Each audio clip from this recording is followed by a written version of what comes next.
Canada, the second largest nation on the planet. Comprising some 3.8 million square miles and spanning 6 time zones, Canada's territory is so vast that it encompasses numerous climates, from the towering peaks of the Rocky Mountains and the flat expanses of the prairies, to the temperate rainforests of the Pacific Northwest and the frozen tundras of the Arctic Circle. However, this diversity is not limited to its geography. It is also reflected in its people. Over the course of centuries and millennia, Canada has been shaped by individuals from all over the world, bringing with them a wide range of cultures, languages, and religions.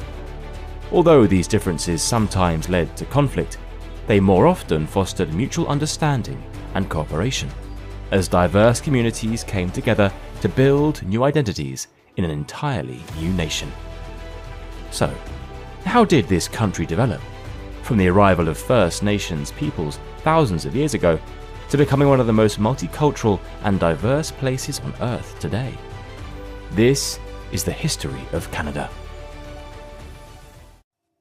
The story of human habitation in Canada, like that of the entirety of the Americas, begins with the movement of people across the Beringia land bridge that once connected eastern Siberia to western North America around 16,000 years ago. Over the following millennia, this land bridge gradually disappeared as global sea levels rose with the melting of the glaciers that had once covered much of the Earth's surface during the last ice age, around 11,000 years ago, thereby permanently cutting off North America from Asia. The retreat of the ice sheets allowed these early humans to move southward and begin to populate the land that would one day become Canada. Over the subsequent generations, Indigenous peoples began to form complex societies and speak a variety of First Nations languages, which varied from region to region. Much of the eastern portion of the country became home to the Algonquian and Iroquoian peoples, who ranged all the way from Hudson Bay in the north to the Atlantic seaboard of the modern United States in the south.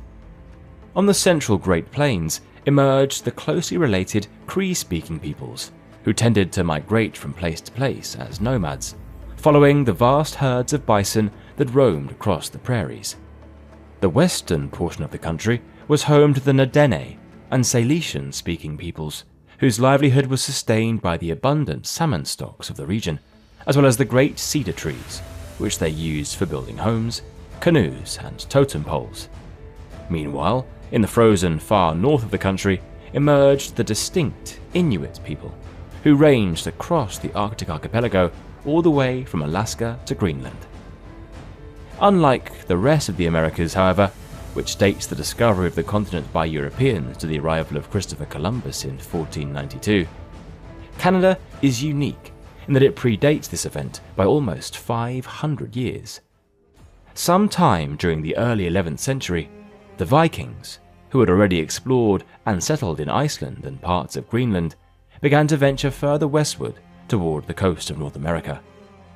Leif Erikson is now considered to have been the first European to set foot on the continent, parts of which he named Helluland and Markland, most likely corresponding to what is now Baffin Island and the coast of Labrador. Erikson continued to explore the coastline further south and went on to establish the first known European settlement in the whole of the Americas, possibly at the site of what is now Lanceau Meadows in Newfoundland. The Vikings named this area Vinland, and the settlement itself served as a base of operations for further exploratory voyages up and down the coast, where at some point the first contact between Europeans and Native Americans, whom the Vikings called Skraelings, was made. The immense distance between the Norse colonies in North America and their Scandinavian homelands meant that communication was often a long, slow, drawn-out process. However, if you've ever found yourself abroad and in need of staying connected, only to be limited by your mobile network's roaming plan, then you should consider purchasing an eSIM from Saley, the sponsor of this video. Saley's eSIM service allows you to connect to local network providers wherever you're traveling, without needing to purchase a physical SIM card, saving you valuable money on roaming fees. Simply download the Saley app on your iOS or Android device, select a plan from any of the 190 countries and 8 regions in their network, and follow the on-screen instructions to install and activate your plan. download the Saily app or go to saily.com/thisishistory, where you can get an exclusive 15% discount on data plans using the code ThisIsHistory at checkout. The Norse presence in North America would ultimately be a short-lived one, for their settlement at Lanso Meadows appears to have been deliberately abandoned by the 12th century. This was followed by the gradual withdrawal from their other settlements in Greenland over the succeeding generations. Awareness of the North American continent's existence subsequently faded from European knowledge with the departure of the Vikings, and it would only become known again some 500 years later. In 1497, just 5 years after the Italian explorer Christopher Columbus's discovery of the Caribbean and Central America, another Italian explorer named Giovanni Caboto, better known as John Cabot, who was in the employ of the English crown, became the first European since the Norse to once again lay eyes on the coast of North America. Subsequent voyages to the region were made by English, French, Spanish, and Portuguese explorers during the early 16th century. Despite these powers laying competing claims to the territory in one form or another, none of these claims were backed by permanent settlements or colonies. It was only in 1534 that the French explorer Jacques Cartier made a foray into the Gulf of St. Lawrence and claimed the territory on behalf of France, naming it after the local Native American word for settlement, Canada. His 2 subsequent voyages to the region saw him venture further down the St. Lawrence River and construct the first French settlements. Although all of these ended in failure, his efforts nevertheless put Canada on the map as a prospective and potentially lucrative colony. By the turn of the 17th century, only a handful of determined European fishermen and fur traders continued to frequent Canada's shores. However, in 1603, the Frenchman Samuel de Champlain began undertaking a series of expeditions to explore and map the territory in greater detail. He identified sites for permanent French settlements, establishing Port Royal in Nova Scotia in 1605, as well as founding the city of Quebec in 1608, which would later become the capital of the entire territory of New France. Champlain also explored deep into the interior of Canada, becoming the first known European to lay eyes on the Great Lakes and to establish relations with the First Nations peoples of the region. As a result of his efforts, a slow but steady trickle of immigrants began to arrive in New France's colonial settlements, which by the mid-17th century amounted to a population of little over 3,000 people. However, the French were not the only Europeans to have established settlements by this time. The English, led by Humphrey Gilbert, had claimed sovereignty over St. John's in Newfoundland back in 1583. This was followed almost a century later, in 1670, by the establishment of the Hudson's Bay Company, which operated a series of fur trading posts and forts across an immense swathe of northern Canada, known as Rupert's Land. This was designed to compete with the French fur traders further to the south.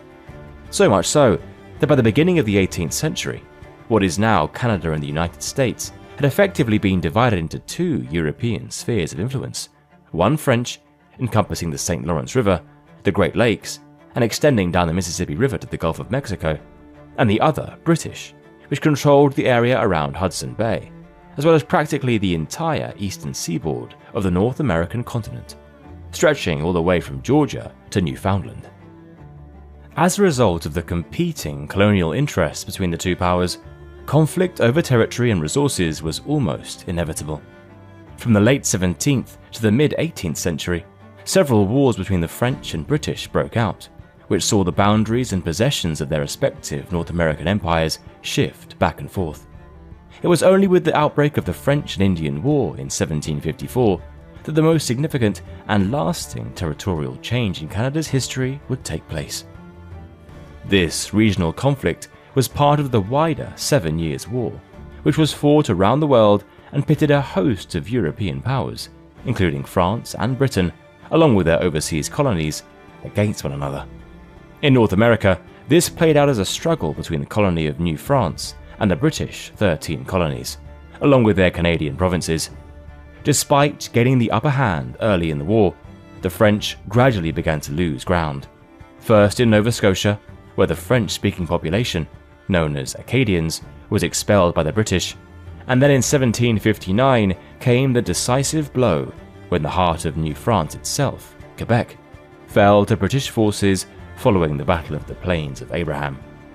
Other French towns and cities in Canada fell to the British the following year, and by the war's end in 1763, France, having been roundly defeated, formally renounced all claims to territory in mainland North America. Canada then passed into British rule, which began with attempts to repair relations with the various Native American peoples of the region, many of whom had been forced to take sides in the previous conflict. The British also reinstated most of the property, religious, political, and social customs of the French-speaking population in the Quebec region, allowing them to retain their language and legal traditions, many of which remain in place to this day. However, despite the British government's best efforts to consolidate their territorial gains across North America, trouble was already brewing. Not in their Canadian colonies, but in the American ones.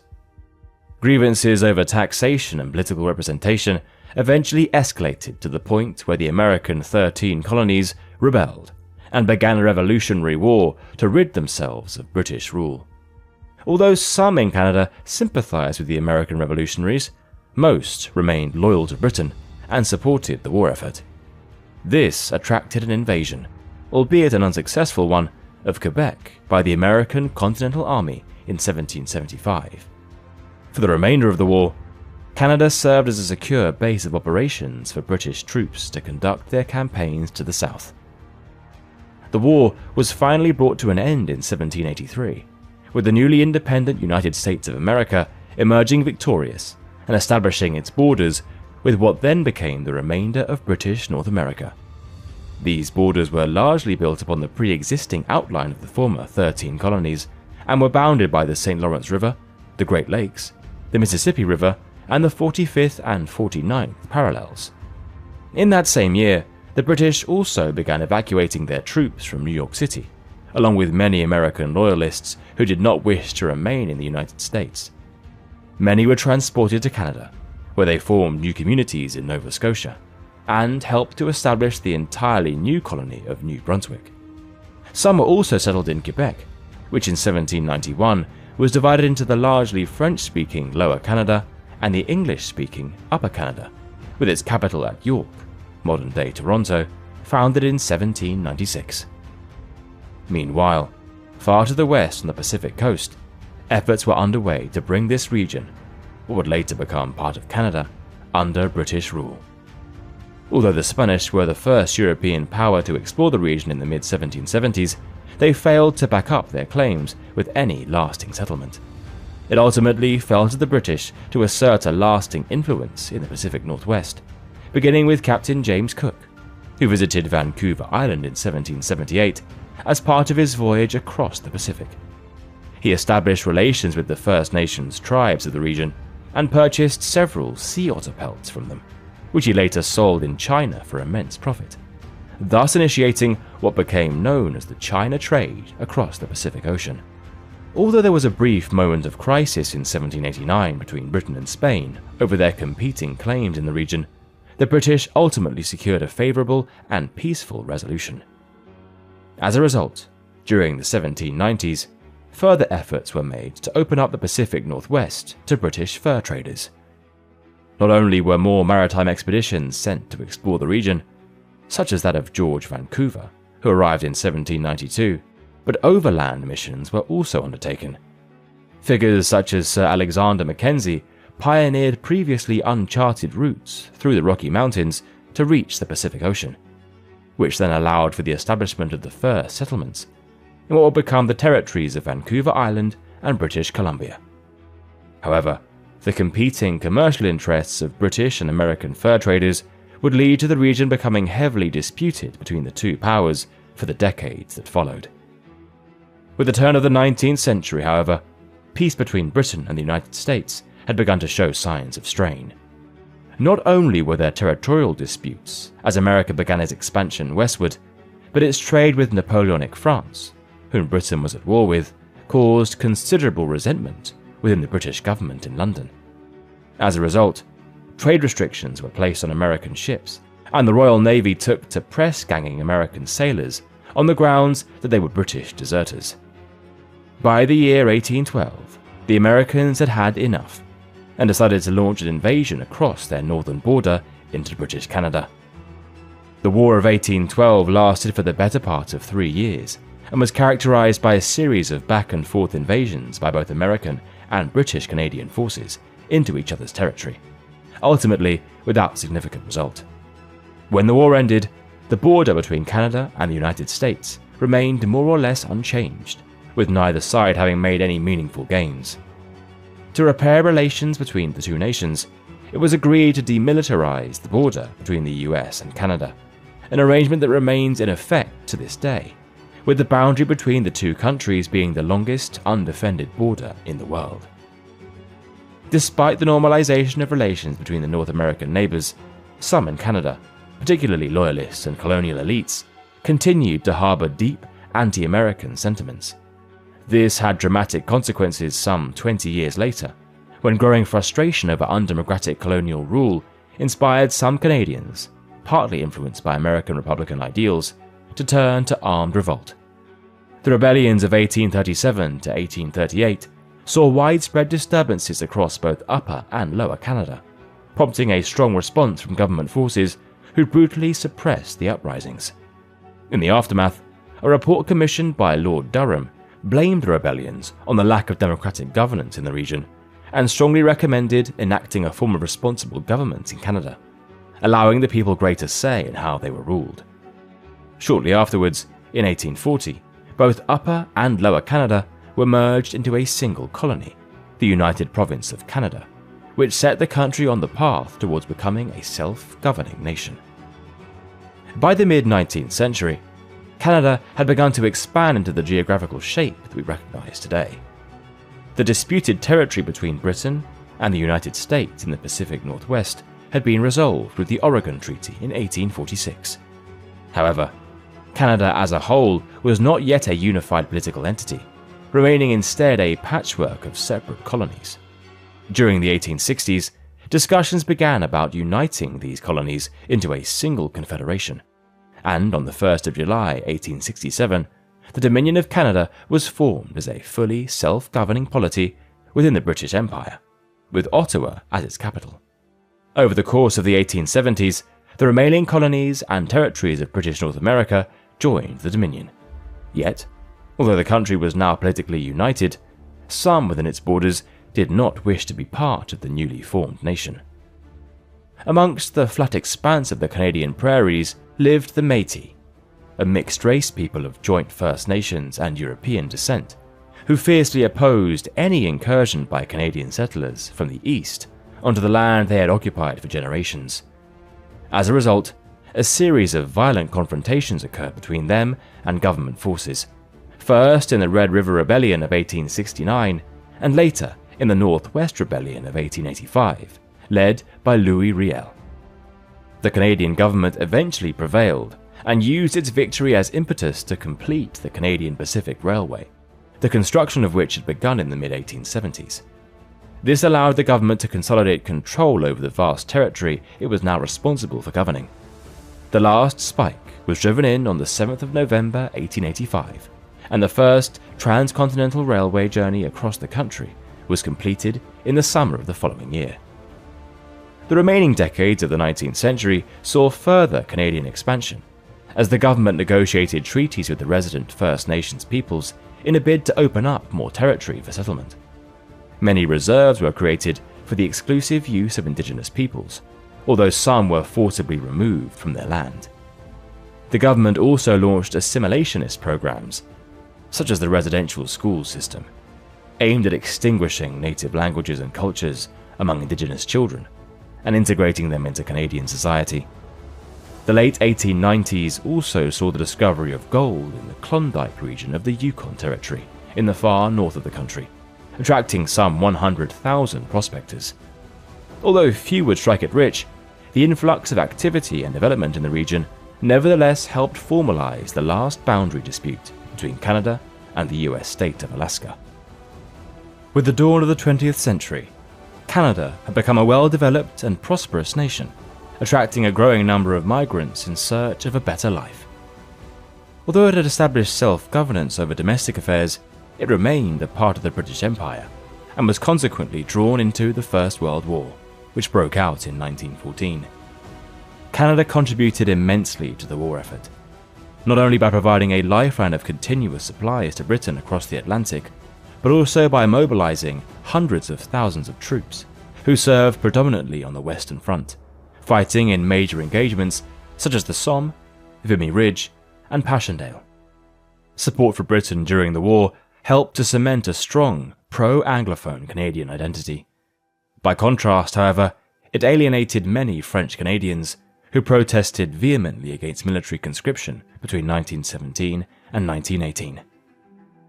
The interwar years brought mixed fortunes for Canada. While the country developed socially, with the establishment of ice hockey as the national sport through the formation of the National Hockey League, and made political progress, most notably by granting women the right to vote, it also suffered economically due to the effects of the Great Depression during the 1930s. Despite this setback, Canada gained greater political autonomy with the passing of the Statute of Westminster in 1931, which, along with similar measures for other dominions of the British Empire, set Canada on the path towards full independence in later decades. Progress towards this goal was temporarily halted, however, following the outbreak of the Second World War in 1939. Canada once again answered the call to arms from Britain, replicating its earlier efforts by supplying men and material for the war effort. This time, however, Canada also faced direct attacks in its territorial waters, where German U-boats sank a considerable number of Canadian and Allied ships.